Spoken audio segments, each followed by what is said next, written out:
안녕하세요. 안녕하세요. 자, 오늘 첫 번째 수업 시간이죠. 네.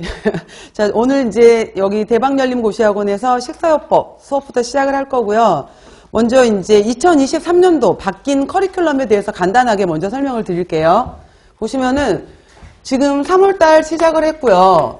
먼저 뭐 과목별로 교수님들께서 이제 과목 진도 상황에 따라서 말씀을 드리겠지만은 3월, 4월 같은 경우에는 8주 수업으로 해서 전체적으로 이번에 조금 바꿔보자 라고 했던 내용 중에 하나가 8주의 경우에는 기본 내용으로 먼저 들어갈 거예요. 그래서 지금 현재 우리 책 같은 경우에는 12주에 해당이 되는 12주 이론 내용이었었는데 이 12주 이론 부분을 8주하고 4주로 좀 나누려고 해요. 그래서 8주 부분에 해당이 되는 내용은 기본 내용으로 해서 전체적인 내용에 있어서 기본 더하기 이 파트에서 이런 식으로 기출이 되었다. 이 부분들을 언급해 드리면서 처음에는 큰 줄기를 잡아 드릴 거예요. 큰 줄기로 쭉쭉쭉쭉 진도를 나갈 거고요. 그 다음 4주 부분에 있어서는 여기 개념에서 확장 더하기 심화 좀 더 깊게 들어가려고 해요. 그렇다 보면은 아무래도 이 4주 하는 과정에서는 확장 심화가 들어가다 보면은 여기에서 앞에 내용 부분이 들어가다 보니까 복습이 될 거예요. 그래서 전체적인 내용에 대해서 5주차에는 다시 한번 전체적으로 흐르면서 저 같은 경우에도 개요 파트에서는 이 부분이 중요하다고 3월에 제가 얘기를 드렸었죠. 자, 여기에서 조금 더 들어가면 이런 식으로 들어가기 때문에 복습 부분까지 들어가게 될 것 같아요. 그래서 기본 내용과 이렇게 심화 부분으로 나누었다라는 내용이 있고요. 6월 같은 경우에는 여러분들이 나 혼자 공부하면서 좀 정리할 시간이 필요할 것 같아 라는 시간 때문에 여러분들이 스스로 이제 이 이론에 대한 정리 시간을 가지셔야 돼요. 6월 같은 경우에는. 그리고 7월, 8월의 경우에 이 8주 수업 시간에 이제 문제풀이가 들어갑니다. 문제풀이가 들어가게 되는데 이 문제풀이 시간에 들어가는 것이 바로 이제 우리 영양에 해당이 되는 기출문제 더하기 특히 이제 식사요법 같은 경우에는 가정 부분이라든지 또 뭐죠? 우리가 보건하고도 또 식사요법 부분이 겹치는 부분들이 있어요. 그래서 타교과 그 문제들 기출까지 다 분석을 할 거고요. 더하기 이제 또 우리가 생각하는 앞으로 이 파트 부분에서 문제가 충분히 나올 수 있겠다라고 예상되는 부분에 해당이 되는 문제들도 또 정리를 할 거예요. 그래서 이 부분에서 문제풀이가 들어갈 거기 때문에 미리 막 그 문제를 또 학생들 중에서는 공부하시는 분들은 당연히 조급한 마음이 들죠. 들다 보니까 기존에 뭐 작년에 문제풀이 들었던 내용 구할 수 있을까요? 뭐 다른 학원에서는 어떤 내용들이 있었나요? 뭐 이런 것들을 조급해 하시는데 전혀 그러시지 않으셔도 돼요.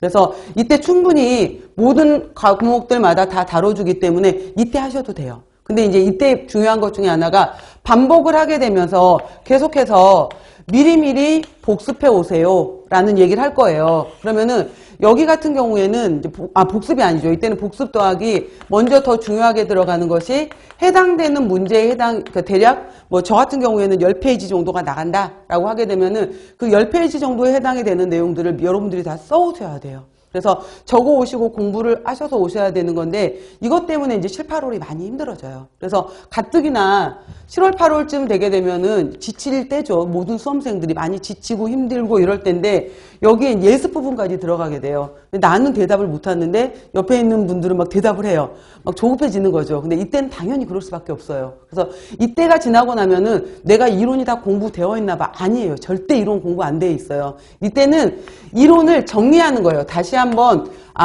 기출 내용에서 이런 것들이 나와서 내가 교재 어느 부분에 있는지를 찾을 수 있구나. 어느 부분에 있는지 찾을 수 있고 이 부분에 해당이 되는 내용을 찾아올 수가 있네 이거지 절대 줄줄줄 쓰지 못해요. 당연히. 그래서 이땐 이론 정리를 하시는 거고요. 그러면서 이제 예상되는 부분까지 조금씩 여러분들이 8월쯤 끝났을 때 이게 전체적인 공부 내용이구나라는 가닥을 잡으시는 거예요.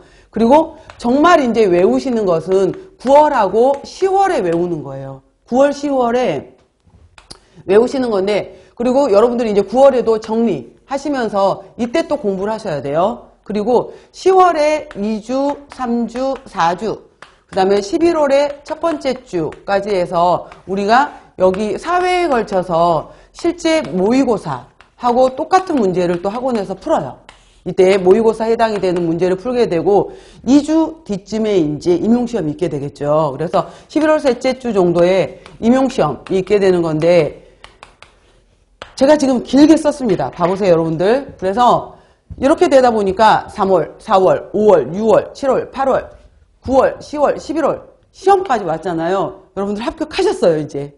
그죠? 합격하시고 내년 이맘때 발령 받으셔서 다 이제 현장에 계실 거고요. 그래서 이렇게 생각하시면서 좀 오래 길게 생각해보면은 뭐 앞으로 이제 9개월 정도 시간 들인 거잖아요. 근데 이 기간을 좀 길게 가세요. 길게 가시고요. 이런 식으로 이제 커리큘럼은 진행이 될 거고, 그 다음에 간단하게 제가 작년 2022년 이제 서울시 기준으로 해서 말씀을 드리면은 그때 20점에 해당이 되는 것이 교육학이고, 전체 중에서 교육학이고 80점 부분에 해당이 되는 것이 전공이잖아요. 전공에 해당이 되면서 1차는 당연히 여기에 해당이 되는 것이 100점이죠. 100점으로 들어갔었을 때 작년, 그러니까 최근의 난이도가 그렇게 어렵진 않았었어요. 근데 어렵지 않았다라는 거에 해당이 되는 것도 진짜 시험이 쉬워서 어렵지 않았냐라는 게 아니라 공부를 했기 때문에 어렵지 않았던 거예요. 쉬운 시험은 없어요. 안 했을 땐 다 어려운 거죠, 당연히. 했는데 좀 더 쉬웠네 라는 것 뿐이지 안 했을 땐 다 어려워요. 그리고 이 커트라인 같은 경우에가 작년에 서울 같은 경우에가 78점이었어요. 높았어요. 뭐 심지어 다른 때는 60점대인 경우가 허다했었거든요. 그리고 작년은 또 다른 특이점 중에 하나가 경기, 인천, 서울, 지방 별 차이가 없었어요. 그래서 전체적으로 모든 학생들이 열심히 공부하기 때문에 1차 커트라인 점수가 상향이에요. 그리고 아시겠지만은 일단 여기에서 이제 작년 기준에서 서울시에서 40명을 뽑았다라고 하게 되면은 1차 시험에서는 1.5배수를 뽑잖아요. 그렇기 때문에 60명이 1차에서 합격이 돼요.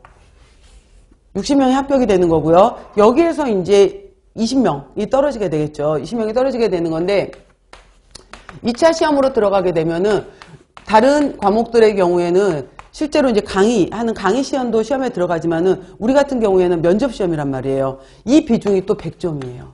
그래서 100점 100점으로 해서 이 점수, 그러니까 이 점수는 등수까지 나오지는 않고요. 자기 점수가 공개가 돼요. 내가 몇 점으로 합격했어 라는 것이 공개가 되고 합격을 하게 되면은 이 점수와 이 점수 200점 기준으로 해서 평균 점수로 해서 여기에서 등수가 쫙 내가 몇 등으로 합격했는지를 알 수가 있어요. 그래서 수석 합격, 내가 뭐 2등 했네, 3등 했네, 4등 했네, 이거를 이제 전에는 경기도 쪽만 공개를 했었는데 작년부터는 서울시도 공개를 했어요. 그래서 내가 몇 등으로 들어갔는지, 근데 제가 아는 학생의 경우에 78.8이었어요. 그래서 쟤한테 대략 제가 끝에서 한 3, 4번째쯤 되지 않았을까요? 이렇게 얘기를 하더라고요. 근데 2차 점수에서 98점으로 뒤집었어요. 그래서 최종적으로 15등이었었나 합격했어요. 여기서 뒤집은 거예요. 근데 어땠어? 그 뒤집었던 심정이? 라고 제가 질문을 했죠. 그랬는데 여기에서 여기 1차에서 2차 준비하는 동안에 선생님 정말 피 말려서 죽는 줄 알았어요. 라고 해요. 근데 뭐 물론 극적으로 합격하면 더 좋겠지만은 제가 지금부터 말하고 싶은 건 뭐냐면은 1차 점수에서 이 커트라인 점수보다 월등하게 높아버리잖아요. 그러면 2차를 준비할 때 마음이 편안해요. 물론 1차, 2차를 모든 학생들이 뒤집느냐? 아니에요. 대부분의 경우에 면접의 경우에서 뒤집을 수 있는 비율은 20%예요. 20에서 30%는 충분히 뒤집을 수 있다는 거예요. 뒤집을 수 있지만은 1차 때 내가 점수가 이거보다 월등히 높아서 이미 내가 86점, 90점을 맞았다라고 하게 되면은 2차를 준비할 때 조금 더 여유롭게 준비할 수가 있는 거예요. 이미 이 점수를 깔아놨기 때문에. 그래서 이 점수를 1차 점수를 특히 잘 받으셔야 돼요. 면접도 당연히 중요하죠. 당연히 중요해요. 근데 1차 점수를 기준으로 했었을 때 내가 평균 점수보다 훨씬 길게 가려면 어떻게 해야 되느냐라고 하게 되면은 이 커리큘럼대로 그냥 쭉 따라오세요. 그냥. 그래서 3, 4, 5월쯤 가다가 특히 이제 대박열린 고시학원 같은 경우에는 강의 수가 너무 많아. 그리고 이제 실강생들의 경우에는 그래도 하루에 6시간 이렇게 앉아 있긴 하지만은 같이 옆에 이제 나오는 학생들을 보면서 견뎌내요. 근데 인강으로 들으시는 분들은 벌써 이제 막 한 주만 밀려도 막 몇십 강이 밀려버리기 시작하거든요. 지쳐버려요. 그렇기 때문에 이제 그런 부분들 때문에 우리도 조금 학생들의 부담을, 공부하시는 분들의 부담을 좀 나누어 드리자라고 해서 기본과 이제 확장으로 조금 나누어서 정리하려고 들어가게 되는 건데, 여기까지 들은 다음에 조금 이제 지치시는 분들은 좀 짧은 데로 옮겨볼까? 이렇게 해서 옮기시는 경우들도 종종 있어요. 그러면은 점수가 확 떨어져요. 길게 들어오세요. 길게. 그냥 3, 4, 5 들어오시고, 7, 8월 따라오시고, 그 다음에 굉장히 중요하니까 7, 8월 따라오시고, 그 다음에 이제 여러분들 필요에 따라서 모의고사까지 들어오시고, 이렇게 들어가는 건데, 길게 간다고 생각을 하세요. 길게. 나는 길게 간다 생각을 하시고, 그 다음에 오셨을 때 같이 계신 분들하고의 공유하면서 정보를 주고, 같이, 그러니까 나도 주고 나도 받고, 이게 되게 중요한 것 같아요. 그랬을 때 또 함께 한다라는 것도 중요한데, 카페도 많이 활성화되어 있거든요. 그래서 여기 교재 뒤편에 보시면은 영양만점, 위생만점 카페 있으니까 여기에서 여러분들끼리 또 정보도 공유하시면서 서로 나도 도움을 주고 받고 하시면서 같이 윈윈 하셨으면 좋겠어요. 그래서 이제 우리는 이런 커리큘럼으로 해서 진행이 된다라는 거고요.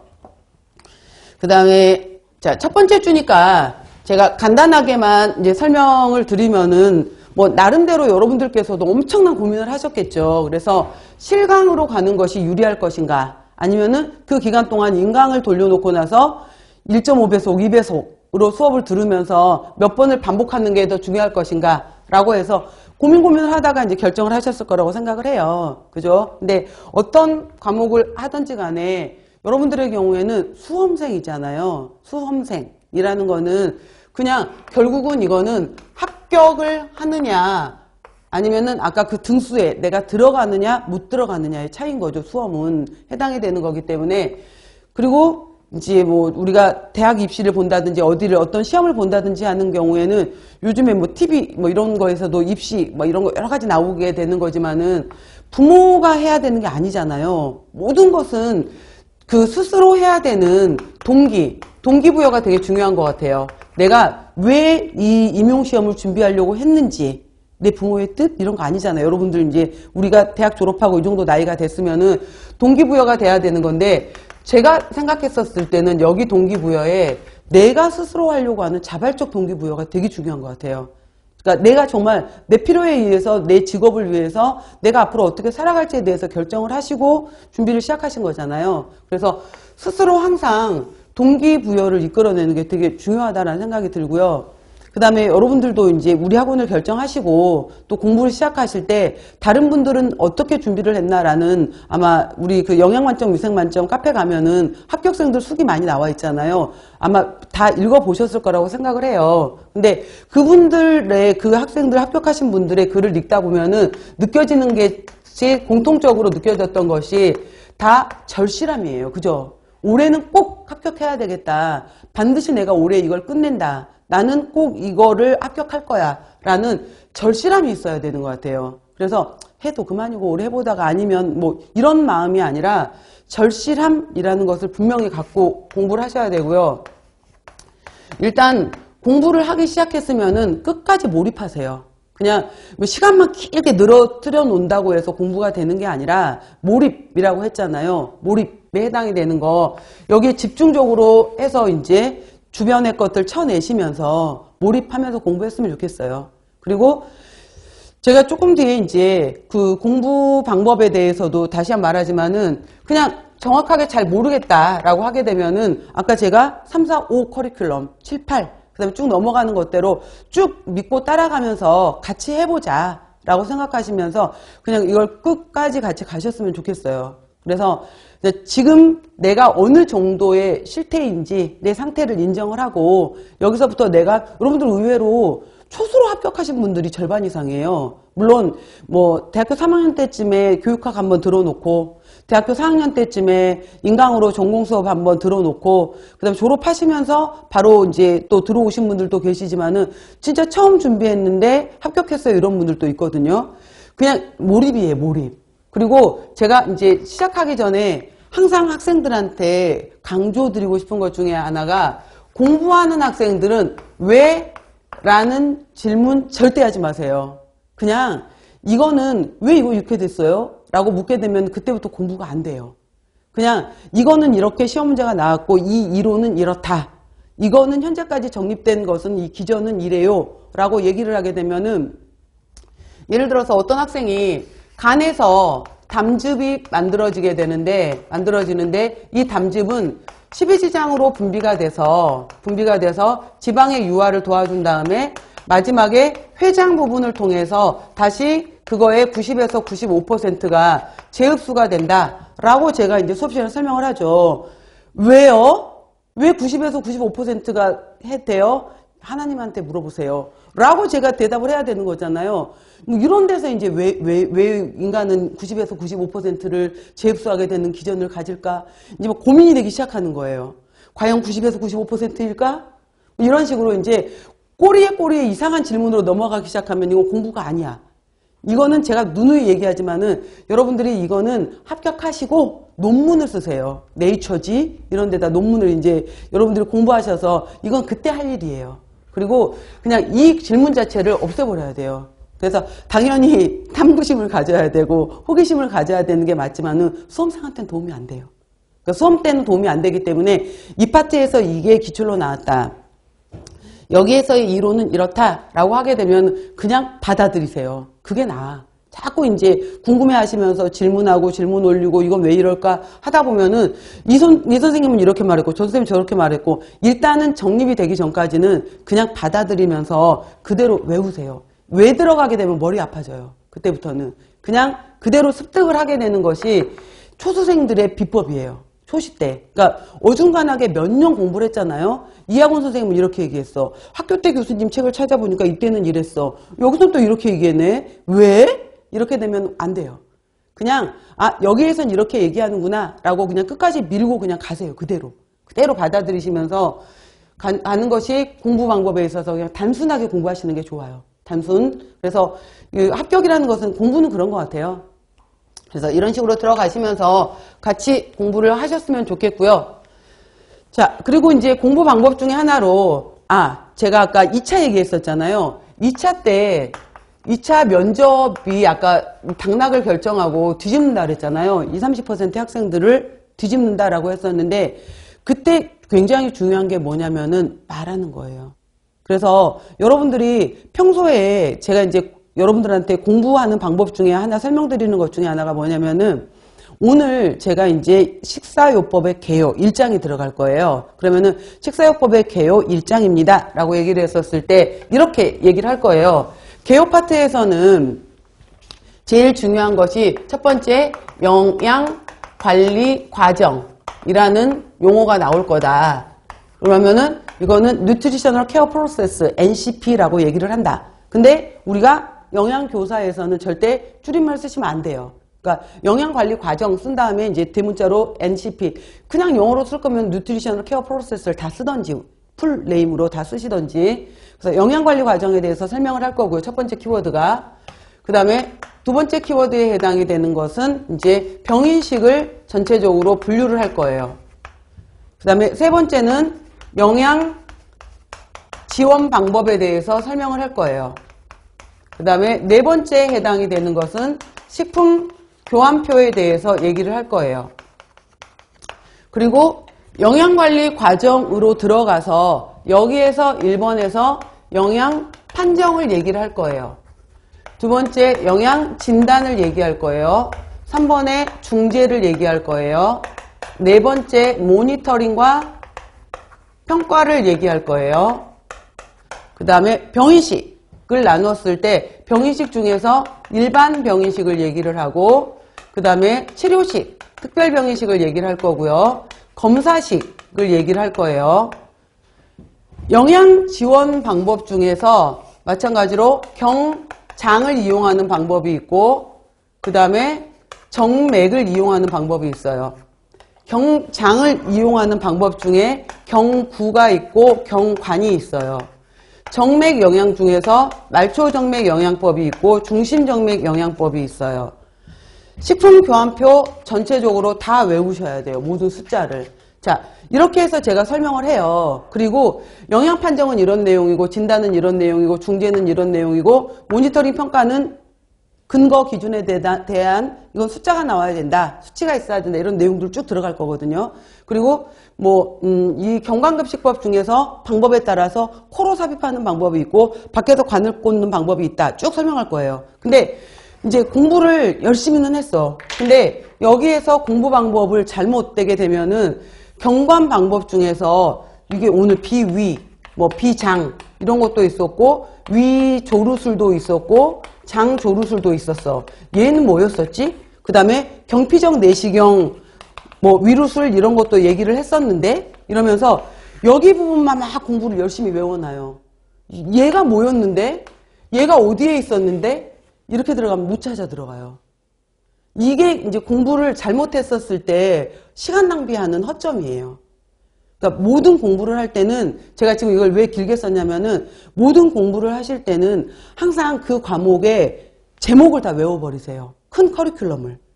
큰 제목을 외우세요. 그래서 자, 우리 교재 같은 경우에도 보시면은 여러분들 차례 봐보세요. 차례를 보시면은 챕터 1에서 식사요법의 개요가 나왔죠. 오늘 개요예요.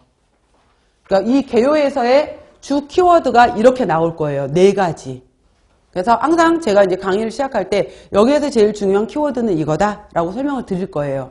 가장 중요한 키워드, 영양관리과정, 병인식, 영양지원방법, 식품교환표 이렇게 설명을 드릴 거예요.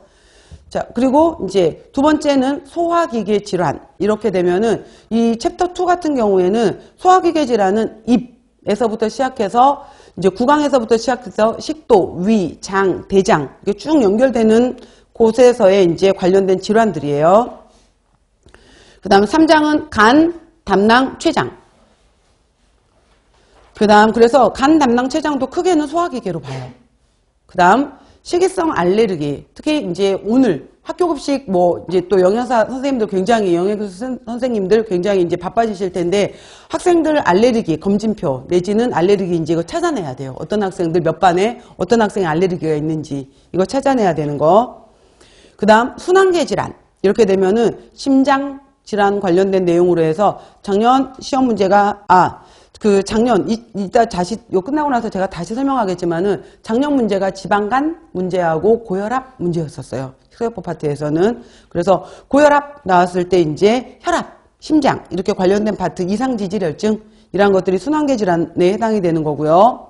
그다음 당뇨, 소아당뇨, 성인당뇨, 일형당뇨, 이형당뇨, 임신성 당뇨 이렇게 내용들 있죠. 당뇨, 신장질환 나오게 되면은 사고체신염, 신부전 그 다음에 투석, 여러 가지 내용들. 복막투석, 혈액투석, 이런 내용들이 있을 거예요. 그 다음 비만도 있고, 체중부족증도 있고, 식이이상증도 있어요. 거식증, 폭식증, 마구먹기 장애, 이런 것들도 나올 거고요. 그 다음 빈혈 같은 경우에도 철분결핍성 빈혈이냐. 그래서 작년 영양판정 문제로 해서 MCV, MCH, 이렇게 해서 각각 이러한 헤마토크릿, 페리틴 이런 것들 쭉 이렇게 묻는 순서, 철분결핍성 빈혈의 단계, 묻는 거, 이런 것들 나왔었고요.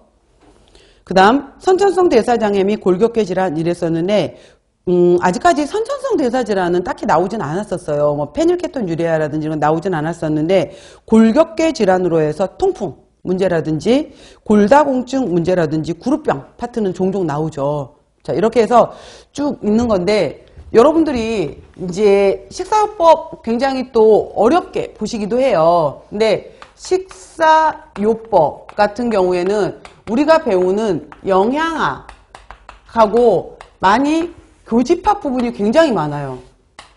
교집합 부분으로 들어가는 부분이 많아지게 되는 건데 바로 이제 여기 부분에 영양 교집합으로 많이 들어가는 부분 중에 하나가 영양 판정이 들어가게 되는 거예요. 그래서 빈혈의 경우에도 저도 이제 빈혈 파트가 들어갈 때 철분결핍성 빈혈, 거대저하구성 빈혈, 엽산 관련된 빈혈들을 쭉 설명하면서 1단계 빈혈, 2단계 빈혈, 3단계 빈혈 설명하거든요. 그래서 겹쳐지는 부분들이 굉장히 많아요.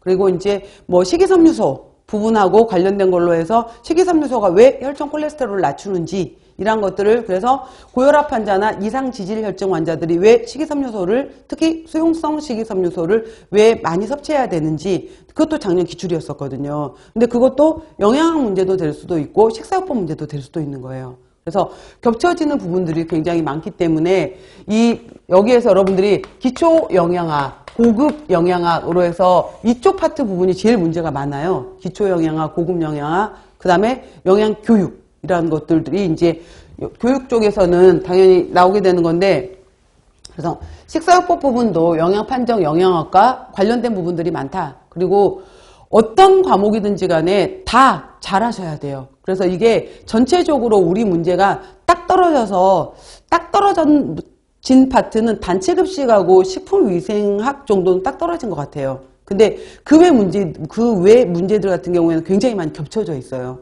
그렇기 때문에 어느 한 과목을 단독으로 공부하고 이런 것보다도 모든 과목을 다, 그래서 여러분들이 나중에 공부 다 끝내고 나면은 저는 제가 여러분들한테 강의했던 부분 과목만 잘 알잖아요. 여러분들은 다 잘 알고 계세요. 그래서 여러분들이 훨씬 더 많은 부분에 대해서 알고 계시게 되거든요. 그래서 겹쳐지는 부분들도 많다, 이렇게 생각하시면 돼요. 그리고 자, 이런 식의 내용들이 들어가니까 여러분들이 공부를 하실 때는 크게 보시라 라는 내용을 설명한 거예요. 그리고 제가 아까 2차 얘기하다가 여기까지 넘어왔었는데, 가장 좋은 그러니까 내가 이거를 2차를 연습하는 방법 중에 당연히 이제 뭐 교육청 관련된 교육 관련된 내용들도 공부를 하시지만은 평소에 말하는 태도가 되게 중요해요. 그래서 제가 아까 뒤집었던 학생이 있다 그랬잖아요. 그 학생을 제가 이제 발표 수업, 대학원 수업에서도 같이 있었던 학생이었었는데, 그 학생이 정말 발표를 잘해요. 그래서 쟤는 저쪽으로 굉장히 많은 재주가 있는 학생이구나라고 제가 강의 시간에도 칭찬을 했던 학생이었었거든요. 그걸 뒤집었더라고요. 그래서 너라면 가능했어 라고 얘기할 정도였었는데, 말을 굉장히 조리 있게 잘해요. 차분차분하게 조리 있게 잘하는데, 어떤 것을 설명을 하는 것을 내가 조금 말하는 게 조금 부족해 라고 혹시라도 생각하시는 부분이 있다면은, 스터디를 하시거나 이랬을 때 그 스터디 하면서 아니면은 나는 나 혼자 공부하는 게 좋아 이렇게 하시더라도 이 벽면에다가 신종이를 붙여놓고 나서 강의식으로 아까 제가 썼던 내용 있잖아요. 이거를 이렇게 쭉 그리시면서 이거를 내가 직접 간단하게 이제 요약 정리하겠다라고 하시면서 여러분들 핸드폰으로 다 녹음할 수 있잖아요. 그래서 말을 시작했으면은 내가 그랬습니다. 그랬습니까? 라고 마무리까지 하는지 이거 연습을 하세요. 계속. 그리고 이거에 대해서 설명을 해보겠습니다 라고 했었을 때 그거에 대해서 첫 번째 자기 의견을 제시하는 두괄식이 있고 마지막에 하는 미괄식이 있잖아요. 발표를 할 때는 두괄식이 더 나아요. 내 의견을 앞에 설명해 주는 것이, 아 그럼 저 사람의 가치관은 저렇구나, 저 사람은 이렇게 생각하는구나 라는 것을 나타내는 건데, 그 말하는 것을 평소에 이거를 공부를 할 때도, 자 오늘 내가 배운 거 설명해 볼게, 들어봐. 오늘 내용 중에는 이렇게 영양관리 과정이 있었는데, 영양관리 과정은 4단계로 나누어져. 첫 번째 단계는 영양 판정이야. 두 번째 단계는 영양 진단이야. 이런 식으로 내가 자꾸 말을 하면서 이거를 정리하는, 이거를 들으시게 되면은 말하다가 이제 막히는 부분이 있을 거거든요. 그런 것들에 대해서 여러분들이 보완하는 거, 그때 준비하시려고 하시지 말고 공부하시면서 내가 말하는 것을 평소에 조리 있게 말을 해야 되겠다. 그리고 내가 전달하고자 하는 것은 짧게 끊어서 앞쪽에 얘기를 해야 되겠다. 이런 걸 생각하시면서 하게 되면은 자연스럽게 이제 그 2차 면접 준비도 조금씩 자신감 있게 얘기를 할 수 있을 것 같아요. 그래서 그런 것들도 준비를 같이 좀 하셨으면 좋겠어요. 자, 이런 내용들이고요.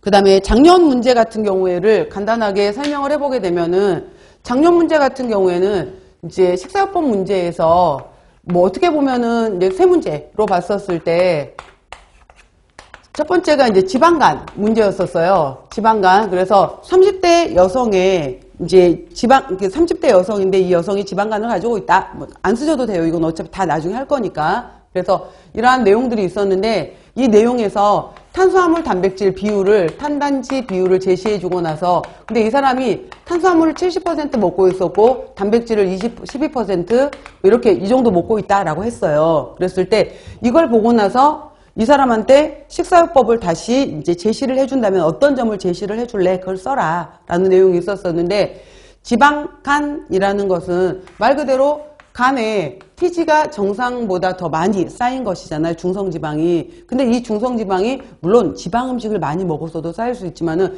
이 사람은 보니까 지방 음식을 많이 먹어서 쌓인 게 아니에요. 그죠? 근데 이 사람은 탄수화물 비율이 높았던 거예요. 그래서 탄수화물 비율이, 물론 우리가 그 단체급식에서 일반인들을 대상으로 할 때는 55에서 65%라고 말하지만 이 사람은 지금 70%잖아요. 그래서 탄수화물의 비율을 이 사람은 복합당질로 하게 되면서 60% 정도로 줄여줘야 돼요. 줄여줘라 라는 거.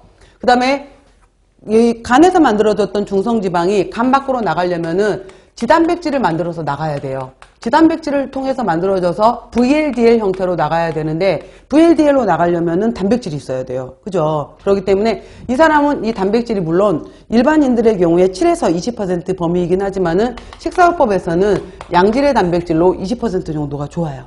그래서 이 사람은 단백질 함량을 늘려줘야 되는 거예요. 그래서 탄수화물의 비율은 줄이고 단백질 함량은 늘려주시오. 이렇게 돼야 돼요. 그리고 이제 이게 1.1점에서 이제 그 두 가지를 제시하시오라고 해서 2점이었었고요.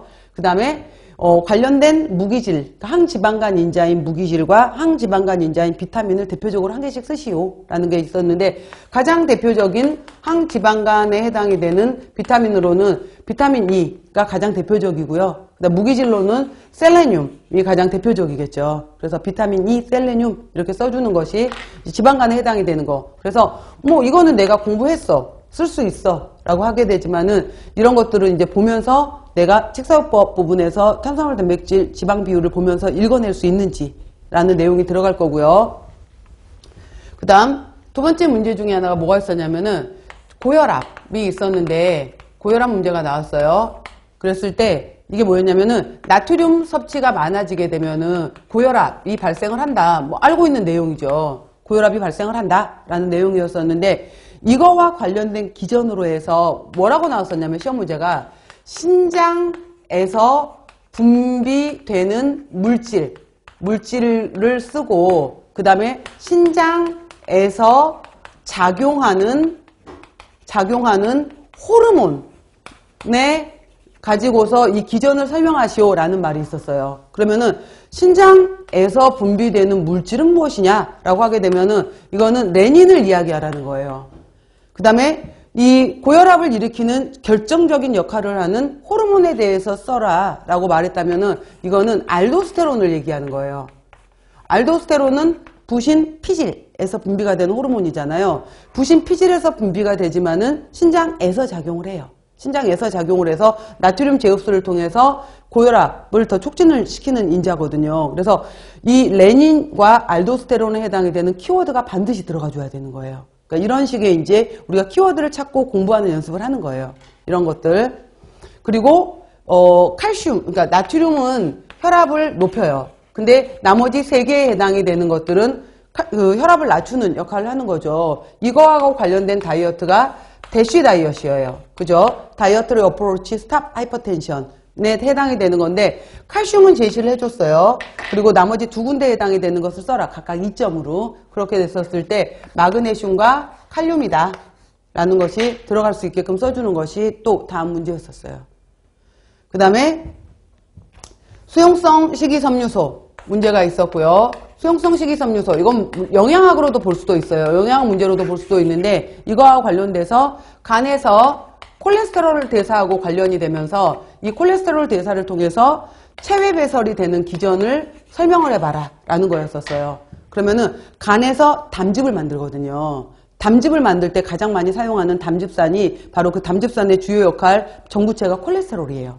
그래서 이제 그런 기전을 통해서 담즙산이 만들어지고 수용성 섬유소하고 만나게 되면은 재흡수가 안 되고 대변을 통해서 빠져나가게 돼요. 그래서 많이 체외로 배설을 시켜버리게 되니까 흡수되는 것이 간으로 줄어들 거 아니에요. 간 입장에서는 다시 또 만들어야 돼. 그러니까 콜레스테롤을 계속 사용하게 되는 거예요. 이런 이제 기전을 써라 라는 내용이었었고 그러면서 또 사과, 뭐 과일 속에 들어있었던 수용성 식이섬유소를 얘기를 해줬는데 이거는 갈락투론산의 구조를 가지고 있다라고 했어요. 그러면은 갈락토로닉 액시드 구조를 갖고 있다라고 말했던 것은 이거는 팩틴을 찾으라는 거예요. 그러면은 이거는 이제 물론 조리 시간에도 얘기하고 식품학 시간에도 얘기를 할 거예요. 갈락토론산의 구조에 대해서는 과일에서 뭐 이런 것들도 두루두루 다 이제 연결이 되는 거기 때문에 이런 식의 문제 유형들이에요. 그래서 일단 2점짜리 문제하고 현재 4점짜리 문제가 나오잖아요. 우리가 그러면은 2점, 4점 이렇게 나오게 되면은 2점짜리 문제는 용어 쓰기예요. 해당이 되는 용어를 쓰시오 이렇게 나오는 거고요. 4점짜리 문제 같은 경우에는 보통은 용어 쓰는 문제 2개, 그 다음에 여기에다가 기전 쓰는 문제 2개 이렇게 나와요. 근데 이 기전을 쓰는 문제가 나왔을 때 여기에 반드시 해당되는 키워드가 꼭 들어가 줘야 돼요. 아까 제가 고혈압 얘기하면서 고혈압 부분에서 신장에서 작용하는 물질, 그러니까 신장에서 분비되는 물질 레닌, 신장에서 작용하는 호르몬 알도스테론 이런 식으로 해서 그 키워드가 반드시 들어가면서 이것들이 어떻게 작용하는지가 다 들어가야지 이점이 되는 거예요.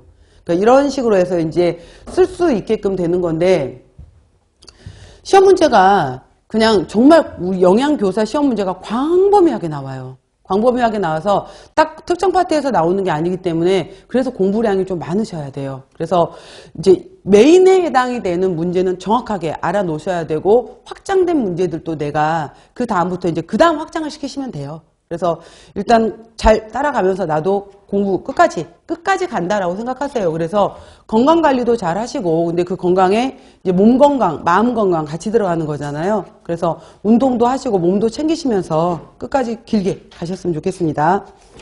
자, 이런 내용이고요. 아까 간단하게 차례 얘기했으니까 첫 번째 보시면은, 자, 식사요법의 개요 나와 있죠. 자, 여러분들 먼저 그 펜 가져오신 걸로 해서 큰 제목부터 한번 체크를 해볼게요.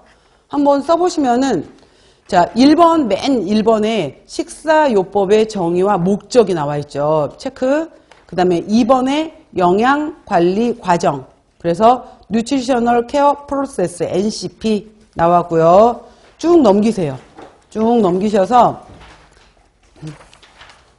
페이지 넘어오셔서 16페이지 넘어오시면은 병인식, 병원식 나와 있고요. 3번의 병원식. 그 다음에 쭉 넘어오셔서 23페이지에 4번에 영양지원 방법, 영양지원법이 있고요. 23페이지에. 그 다음에 쭉 다시 넘기셔서 28페이지 보시면은 여기에 식품교환표 활용이라고 나와 있죠. 그죠? 그래서 아까 제가 말했던 키워드 해당이 되는 것을 봐보세요. 그래서 식품교환표부터 시작을 해서 쭉 식품교환표는 2022년 말고 2020년, 21년 연달아서 2번 나왔었어요. 최근에 수치들도 있었고요. 그러니까 그런 부분들 제가 다 설명드리면서 이제 들어갈 거예요.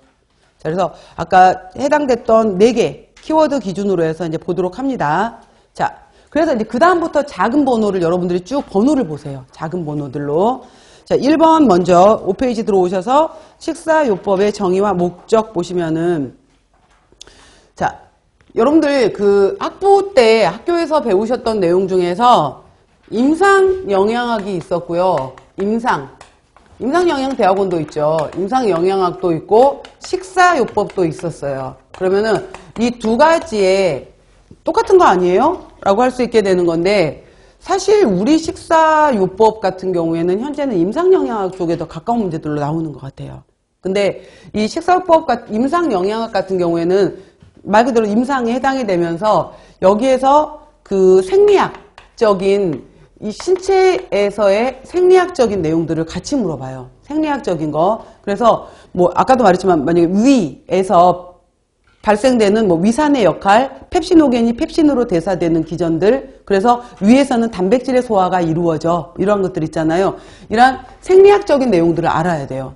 그리고 위에서의 만약에 위산의 역할이 굉장히 중요한데, 이 위산의 역할이 또 빈혈에서도 중요한 것이 삼가이온에 해당이 되는 것을 이가이온으로 만들어서 흡수율을 높여주잖아요. 근데 이렇게 되지 않게 되면은 빈혈이 올 수 있어. 철분결핍성 빈혈이.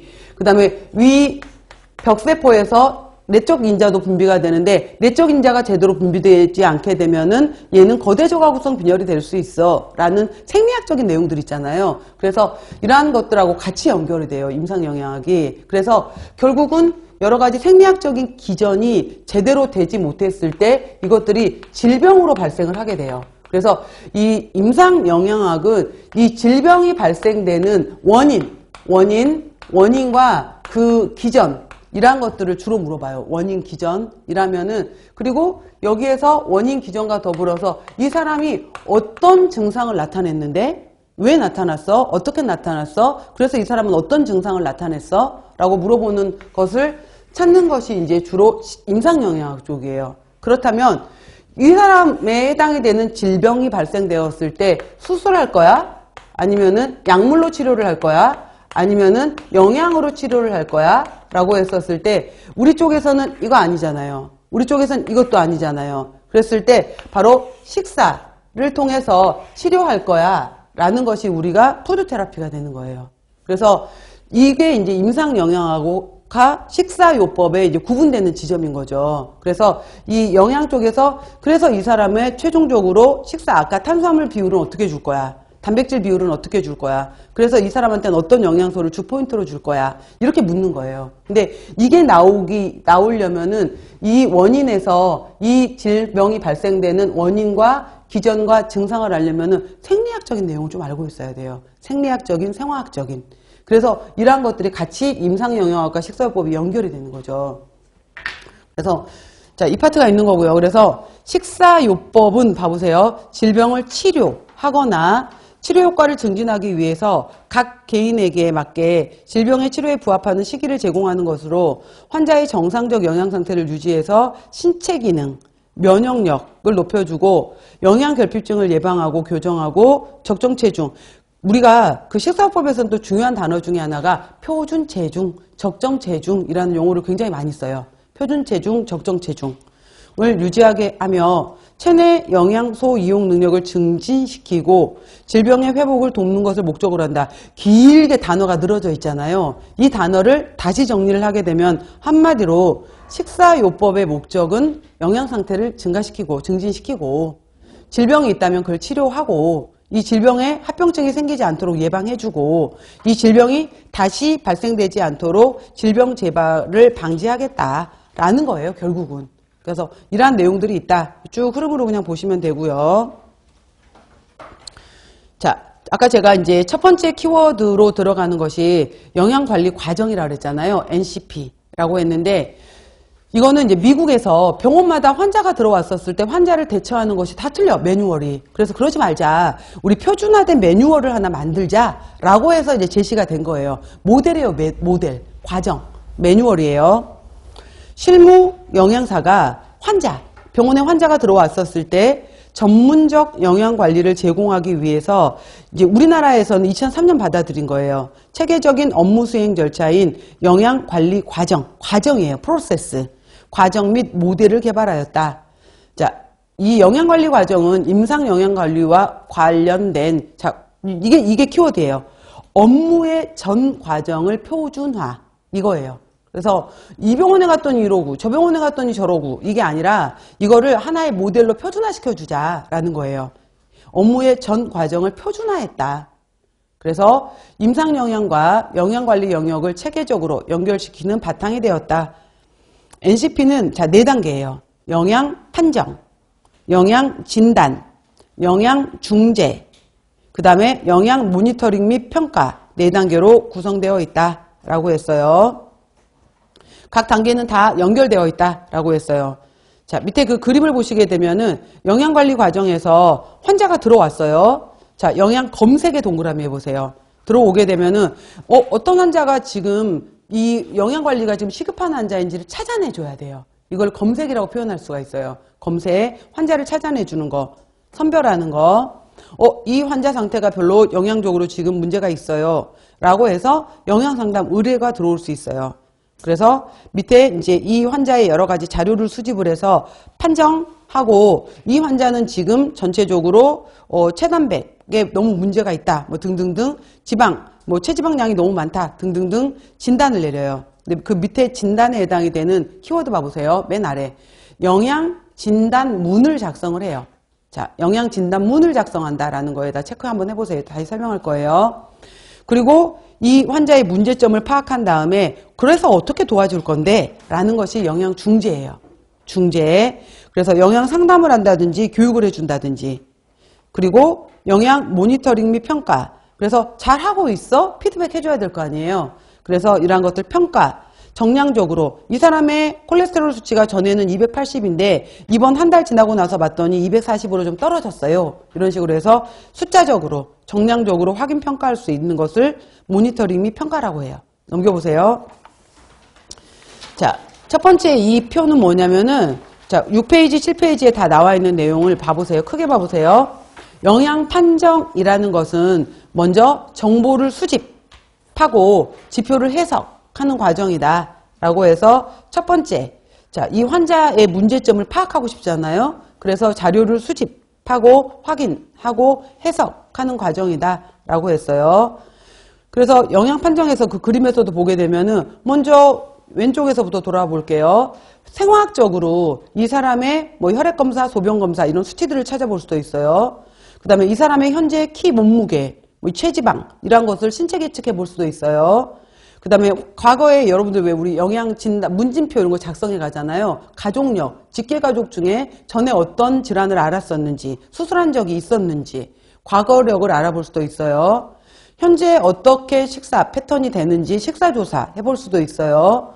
그 다음에 봤더니 이 사람의 부종 정도, 머리카락이 빠져있는 정도, 염증 정도 뭐 이런 거 볼 수 있잖아요. 눈으로. 통해서 임상조사도 해볼 수 있어요. 그래서 쭉 지켜보는 거, 판정 내리는 방법. 자, 그래서 밑에 이제 큰 글씨로 가시면은 1번에 환자의 사회력, 병력 조사가 있다라는 거. 그래서 임상적인 사항, 일반 사항 쭉 이 사람의 교육 수준 이런 것도 볼 수 있고요. 신체 계측을 보게 되면은 신장, 체중 여러 가지 뭐 이렇게 엉덩이, 허리 둘레 비율 이런 것들도 볼 수 있고요. 생화학적 검사. 자, 두 번째 중요한 키워드가 있어요. 가장 객관적이다 라는 말이 있어요. 가장 객관적으로 환자의 영양 상태를 나타낸다 라고 해서 이 사람 알부민 수치가 3.0인데 이 사람 그 다음에 콜레스테롤 수치가 240이야. 이 사람 헤모글로빈 수치가 10이야. 이런 식으로 나타내 줄 수 있는 거. 가장 객관적이다 라는 것이 키워드. 식사 섭취 조사 같은 경우에는 가장 많이 사용하는 방법이 24시간 회상법. 전날 아침 눈 떠서부터 잠자기 전까지 뭐 먹었는지 하루를 알아보는 방법. 그 다음에 얼마나 드셨는지 식품 섭취량. 그 다음에 뭐 어류는 주로 생선류는 일주일에 몇 회 정도 드세요? 육류는 몇 번 정도 드세요? 알코올은 몇 번 정도 먹으세요? 이렇게 물어보는 거 있잖아요. 이런 빈도조사라는 것도 있고요. 3일에서 7일 정도 식사 일기를 한번 써보세요. 이런 방법도 있어요. 자, 이런 것들은 영양 판정 시간에 더 자세히 들어가실 거예요. 여러분들이. 이런 내용이 있다. 그 다음에 여기 쭉 보시게 되면은 그 밑에 치아. 그 노인분들한테는 식사 섭취 조사할 때 치아도 되게 중요해요. 의치를 했는지 안 했는지. 이런 것들도 그 다음에 뭐 연화 잘 삼켜지는지 이런 것들도 굉장히 중요하다라는 것도 있고요. 참고로. 그 다음에 임상조사에서는 피부 상태, 탈모, 탈색, 염증, 부종, 통증 이런 것들 물어보는 거 볼 수 있는 거 이런 것도 물어보기도 하고요. 그래서 이런 식으로 큰 제목으로 먼저 보세요. 오늘은 자 영양 판정에 크게 5가지가 있더라 라고 해서 그 표 내용도 그거예요. 그 영양 판정 영역에 환자의 과거력, 병력, 신체 계측, 생화학적 자료, 그 다음에 뭐 영양 신체 검사, 그 다음 식사력, 영양 필요량 이런 것들을 볼 수 있다라는 거 넘겨보세요. 자, 그래서 영양 진단 이게 중요한 거예요. 영양 진단. 이게 중요해요. 종합적 판단 이렇게 얘기를 했는데 자 영양 진단은 영양 판정에서 발견된 그래서 이 환자가 영양 문제에 자 문제점이 무엇이야? 문제. 그 다음에 왜 그런 거야? 원인. 그 다음에 이 사람은 어떤 증상을 나타내고 있어? 라고 해서 이걸 찾아내 주는 거예요. 근데 이걸 누가 찾느냐? 임상영양사가 찾아야 돼요. 의사가 아니야. 그 다음에 이거는 의사 부분에서 이 사람이 암종양이 있어. 이걸 도려내야 돼. 이건 임상영양사가 할 수가 있는 게 아니잖아요. 그죠? 그래서 이 사람은 당질에 대한, 그러니까 탄수화물이 왜 지방이 되는지에 대한 교육 내용이 전혀 없어. 난 탄수화물을 많이 먹었는데 왜 내가 살이 쪘다 그래요? 왜 지방량이 많아요? 난 지방 먹은 적이 이런 식으로 교육에 대해서 아예 몰라. 이러한 것들을 임상영양사가 독립적으로 중재할 수 있는 영양 문제. 이 사람은 영양에 대한 지식이 너무 부족하다. 당질에 대한 내용이 없다. 이런 것들을 찾아내 주는 거예요. 그래서 독립적으로 중재할 수 있는 영양 문제를 규명하고 기술한다. 그래서 중요한 키워드가 이거예요. 영양 영역. 환자의 뭐 암, 뭐 이런 거 수술 이런 게 아니라 영양 영역에서의 현상을 진단하는 거예요. 자, 문제점에서의 프로블럼. 그 원인에서의 에티올로지, 그 다음에 증후에서의 심프텀, 그 다음에 사인 이렇게 나와 있는데 그래서 이거를 영양진단문을 PES라고 해요. 그래서 Problem Etiology S, 네, S에서 심프텀이라는 것이 있고 그 다음에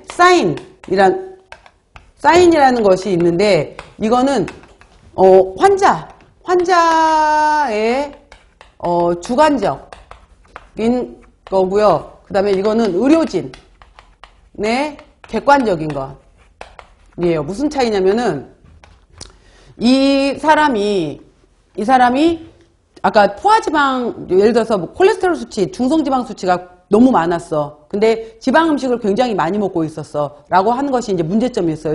고지방 음식을 너무 좋아해. 라는 것이 이제 문제점이었었는데, 뭐 이 사람의 주관적인 경우에는, 그러니까 사인 같은 경우에는 뭐 숨쉬기가 곤란하다. 뭐 내지는 뭐 여러 가지 답답하다. 숨쉬기가 곤란해요. 답답해요. 라고 말하는 것은 환자가 얘기를 해줘야지 알아내는 거잖아요. 이러한 것들을 주관적인 거라고 얘기를 하는 거예요. 계단을 올라갈 때 숨이 차요. 이거는 이 환자가 얘기를 해줘야 될 거 아니에요. 이러한 것들을 심프텀이라고 말하는 거고요. 사인에 해당이 되는 것은 이 사람 혈액검사를 해봤더니 중성지방 수치가 200보다 훨씬 높은 280이네? 이거는 이제 그 혈액검사 수치를 통해서 찾아낸 거잖아요. 그걸 객관적인 거라고 하는 거예요. 그래서 SS에 해당이 되는 거지만 심프텀은 주관적인 것, 사인은 객관적인 것 이렇게 구별하기도 해요. 그래서 이거를 증상이라고 표현을 하고요. 이거를 징후라고 표현하기도 해요. 굳이 구별을 한다면 증상과 징후 이렇게 나누기도 한다라는 거. 자, 이러한 것도 있다라는 거. 문제점을 도출한다라고 했고요. 그래서 PES 이거를 영양진단문이라고 얘기를 해요. 그거를 섭취 영역, 임상 영역, 식행동 환경 영역에서 나누어서 얘기를 해요. 밑에 표 보시면은 섭취, 임상, 행동 환경 영역으로 나누었다. 자, 이 자세한 내용들은 다음번에 심화 때 더 자세히 해드릴 거예요. 오늘은 쭉 나갈 거예요. 그 아래 중간표 하나만 볼게요. 자, 문제점, 프로블럼, 원인, 에티올로지, 징후, 증상 이렇게 나와 있는데 이거는 아까 문제점에 영양사가 해결할 수 있는 문제점을 쓴다라고 했어요. 그 다음에 원인으로는 이 문제점이 왜 발생했는지 원인을 쓰고요. 나중에 이제 이 원인이 바로 중재 때 내용이 돼요. 그래서 이 원인이 있으니 이 사람은 이 중재를 해야 된다. 이런 식으로. 그 다음에 징후 증상에 해당이 되는 것은 모니터링의 근거가 된다라고 했어요. 밑에 거 봐보세요. 당뇨 환자에 의해서 PES에서 이 사람은 당질 과다가 문제야. 섭취 영역에서의 문제겠죠. 그래서 주로 이 문제점에는 과다다, 부족이다, 부적절하다 뭐 이런 용어들이 들어가게 돼요. 왜? 식품 영양 관련 지식이 부족해요. 이 사람은. 그러면 나중에 이 원인, 이 내용에 대한 지식이 부족하니까 이 사람은 중재 때 이 지식을 좀 줘야 되겠죠. 교육을 해줘야 되겠죠. 그게 교육 내용이 돼요. 중재 때. 왜? 어떻게 나타나고 있었는데 이 사람은 당질의 섭취 비율이 총 에너지의 75%나 먹고 있어. 그리고 몇 끼 밥을 한 공기 반, 두 공기씩 먹고 있어. 이런 것들. 내가 밥을 두 공기씩 먹어요. 라는 것은 환자가 얘기를 해줘야 되는 거잖아요. 그 다음에 분석을 해봤더니 75% 이상이야. 뭐 등등등. 이렇게 보는 것을 PES라고 해요. 다음, 중재. 자, 문제 해결을 위한 실행. 이렇게 얘기를 했죠. 그래서 중재는 인터벤션 이렇게 얘기했잖아요. 개인, 가족, 집단을 대상으로 한다라고 해서 자 결국은 긍정적인 변화를 목표로 계획을 해요. 그래서 영양 문제를 해결하거나 개선시키는 것을 목적으로 한다라고 해서 그 표 두 가지가 다 같은 내용이에요. 영양소를 제공하거나 그 다음에 영양 교육. 아까 이 사람이 당질에 대한 교육 지식 내용이 부족했잖아요. 이걸 교육해줘요. 그 다음에 상담을 해주는 것도 있어요. 그 다음에 도저히 이 사람이 음식을 먹지를 못해. 그러면은 왜 우리 거식증이나 폭식증 환자들 같은 경우에도 정신과 상담도 필요하잖아요. 이러한 것들 타 분야와 협의도 필요해요. 이러한 것들도 중재 때 이제 같이 들어갈 수 있는 것들이다라는 거예요. 그래서 아까 당뇨 환자 밑에 거 보시면은 이 사람 아까 영양 진단에서 당질 섭취가 과다하다고 진단을 받았어. 그러면 어떻게 할 거야? 자, 중재 내용은 교육을 시켜줄 거예요. 일일 밥은 가능하면 한 공기로 줄입시다. 그 다음에 지금까지 당신이 쌀밥을 주로 드시고 계셨는데 그 한 공기 양도 잡곡밥으로 바꿉시다. 이렇게 이제 교육을 해주는 거예요. 그러면 어차피 뭐 한 공기인데 같지 않아요? 라고 했었을 때 혈당 상승률이 다릅니다. 이런 것도 알려주고 이러한 것들이에요. 그래서 그리고 나서 이 사람한테 목표, 기대치가 75%였던 것을 60%로 줄여보자. 그 다음에 밥량도 줄여보자. 이렇게 이제 하는 거예요. 이것을 이제 중재라고 해요. 넘겨보세요. 자, 마지막 이제 보시면은 네 번째 단계가 모니터링 및 평가예요. 그래서 뉴트리셔널 모니터링 평가라고 했죠. 잘 하고 있는지, 평가, 결과를 달성했는지, 영양 진단의 징후, 증상으로 언급된 지표. 아까 뭐 콜레스테롤 수치가 얼마 이상이었다. 그 다음에 뭐 밥을 1.5공기 먹고 있었는데 줄였더라. 뭐 등등등 있잖아요. 이런 것들. 그래서 결과물. 그 다음에 임상과 건강상태 결과물.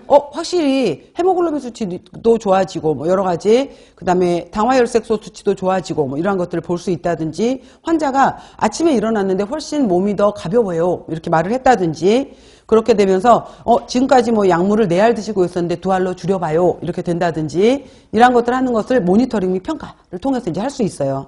그래서 이 사람을 봤더니 밥량도 줄였네? 잘하고 있었어요. 그러면 목표 달성 이렇게 꾸준히 갑시다 라고 계속 관리를 해주는 거예요. 자, 그 밑에 거 봐보세요. 이 사람은 1차 상담을 진행을 했는데 별로 효과가 달라진 게 없어. 그러면은 다시 2차 상담을 통해서 또 모니터링 평가를 해서 계속 지속적인 모니터링을 통해서 피드백을 해줘라 라는 내용이에요. 자, 여기까지 내용이 기본적인 영양관리 과정이에요. 아셨죠? 그래서 이런 식으로 해서 이제 오늘 개요 파트의 첫 번째 키워드 들어갔어요. 잠깐 쉬고 이어서 들어가도록 하겠습니다.